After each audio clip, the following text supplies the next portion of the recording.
Сәлеметсіздер ме оқушылар? Қазақ тілі сабағын бастаймыз.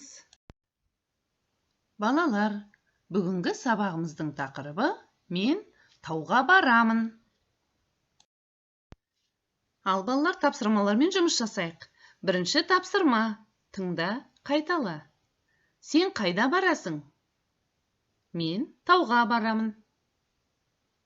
Қайталаймыз. Сен қайда барасың? Мен тауға барамын.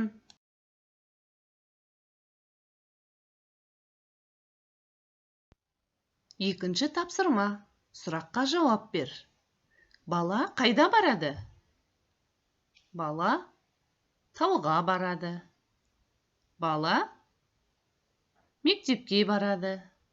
Бала үйге барады. Үшінші тапсырма. Тыңда, қайтала. Тыңдаймыз қанекей мұқият. Мен тауға барамын. Тауда ағаштар, гүлдер бар. Қанекей балалар, қайталаймыз. Мен тауға барамын. Тауда ағаштар, гүлдер бар. Жарайсыздар балалар. Ал енді таудың суретін салайық. Таудың суретін сала аламыз ба? Жарайсыздар балалар. Ал ендеше бірлесіп таудың суретін салайық. Ал балалар, таудың суретін салып болсақ, төртінші тапсырманы орындайық. Бастыр, сыз. Келесі қолымызды демалдыру үшін сергіту сәтін орындайық.